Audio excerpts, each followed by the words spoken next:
Assalamualaikum warahmatullahi wabarakatuh. Waalaikumsalam warahmatullahi wabarakatuh. Apa nih? Langsung saja Pak Guru, kita mulai dengan hal-hal yang sangat menghangatkan hati. Seperti udara pagi nih. Dari Instagram Folk Aktif sumbernya. Oh iya. Apa itu? Siswa kelas 9 di Bandung Rancang Jemur. Oh, keren. Ini lihat. Saya Farina Karina Ersyad, kelas 9A absen 14. Di sini saya membuat photoshoot for kids. Di sini itu saya membuat jemuran otomatis. Jadi Paham cara kerjanya. cuacanya hujan, maka jemurannya akan menutup sendiri. Sementara kalau cuacanya terik matahari, kering, dia akan terbuka sendiri. Dan di LCD-nya ini bisa terlihat ada statusnya.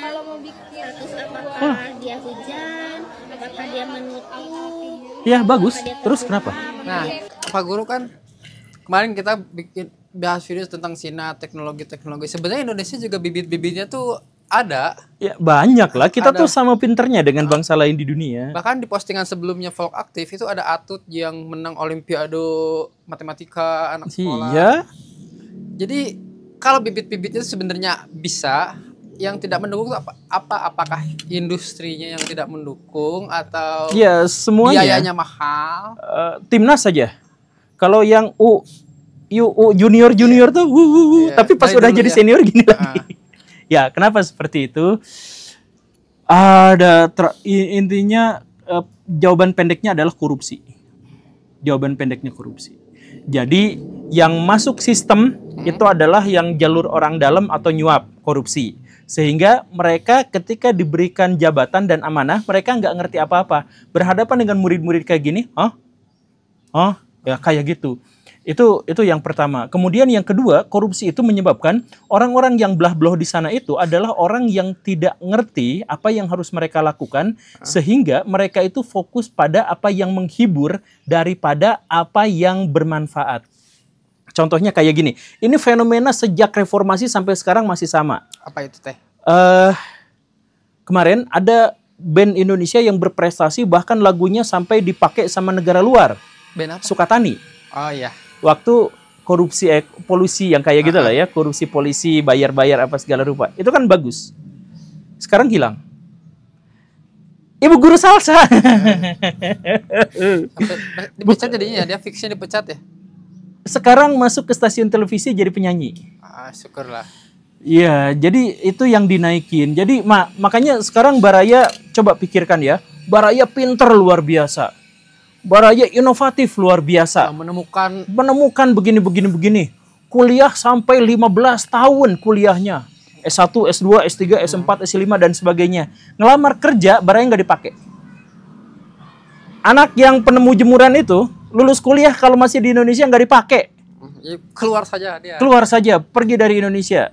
Nah, yang dipakai itu siapa? Anak pejabat yang nggak ngerti apa-apa, yang belah-belah. Karena itu, sekarang lagi rame apa? Yang lagi rame itu bukan soal masalah-masalah publik, tapi misalkan Ridwan Kamil menghamili. Nah, itu jadi pikiran-pikiran yang, jadi pernah saya bahas gini. Jadi salah satu perbedaan antara mental sehat dengan mental sakit itu adalah terlihat dari apa yang mereka bicarakan. Kalau yang mereka bicarakan itu adalah urusan-urusan publik, itu mentalnya sehat.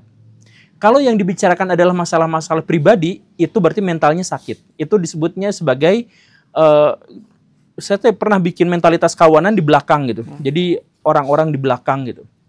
Nah, jadi kalau misalkan ada ibu-ibu, misalkan ibu-ibu itu tidak stres, ibu-ibu tuh baik-baik saja, maka dia tuh nggak akan ngegosip sama ibu-ibu yang lain. Karena itu ngobrolin pribadi orang lain. Silakan aja cek. Nah, tapi sebaliknya bapak-bapak kalau misalkan di circle tongkrongannya itu ngobrolinnya itu adalah tentang pribadi orang lain, itu adalah bapak-bapak yang stres. Silakan cek. Jadi, nah ini, jadi mental yang tidak sehat ditunjukkan dari apa yang mereka bicarakan, apa yang mereka lihat. Kayak pernah dengar kutipan kalau nggak salah, smart people talking ideas, stupid people talking people. Iya, betul. Iya, memang seperti itu kurang lebihnya. Jadi smart people talking idea terkait dengan ide-ide, sedangkan orang berpikir tentang pribadi. Nah, ini kan di kolom komentar yang menghujat saya banyak kan, yang ngomongnya tuh pribadi gitu. Bul, gembul, udah aja gitu kan. Nah, itu idiot people. Tapi ini Pak Guru, apa namanya? Tuh ada nggak sih setidaknya harapan yang cerah gitu di Indonesia? Ya. Ya kita tuh kayak, aduh ini tuh Indonesia kayak, aduh. Enggak, sebenarnya gini. Ada komentar yang bukan pemerintah yang bikin rakyatnya bikin pemerintahnya. Aduh, pusing. Gini nih Asep, masalah utamanya adalah, ya gini nih, kalau misalkan kita ditanya soal solusinya apa, kita tuh hanya akan mengawang-awang, karena solusinya adalah misalkan presiden harus gini, terapkan konstitusi begini dan sebagainya, itu kan di luar kewenangan kita. Tapi ada sesuatu solusi yang bisa kita terapkan, yaitu apa? Apa? Berani speak up. Kenapa kejahatan merajalela di Indonesia tuh? Karena orang baik tuh gak mau ngomong. Contoh aja kemarin, saya ngobrol dengan salah satu sponsor saya. Dia tuh pengusaha hotel. Sponsor untuk apa dulu nih Pak Guru? Di Bekasi. Oh iya, saya tuh lagi bikin kuis. Jadi Baraya silahkan mohon bantuannya untuk bikin kuis. Silahkan. Saya nggak ngemis, saya nggak minta donasi. Tapi ayo kita tukar kepentingan. Saya punya YouTube, punya apa. Kalau misalkan Baraya, karena saya mau bikin kuis, saya butuh dana gitu. Jadi kalau Baraya ini ya. Nah tapi itu nantilah. Nah, salah satu sponsor kuis saya itu adalah pengusaha hotel di Bekasi. Kemarin pas bulan puasa itu, dia dapat surat cinta dari ormas, banyak ormasnya teh, sampai meja yang 3 kali lipat ini penuh, dijajarin sama dia teh. Si proposalnya, suratnya itu. Ada yang gambar tangan mengepal gitu ya, ada yang ngaku warga Bekasi, pemuda Bekasi, kayak gitulah ormas-ormas kayak gitu. Terus saya bilang, Pak kirimin ke saya, mau saya viralkan. Oh jangan Pak, please Pak, jangan. Pengusaha hotel dia dipalakin, tapi ingin saya lawan premannya, ingin saya lawan ormasnya, tapi dia malah mundur. Oh jangan. Nah inilah yang membuat kejahatan di Indonesia itu semakin membesar, karena orang-orang pada pengecut untuk berbicara, pengecut untuk bertindak, gitu. Jadi banyak yang kemarin pas di podcast Deddy Kobusier ngomong, wah Pak Guru Gembul kok berani? Bukan saya yang berani, tapi Baraya yang pengecut.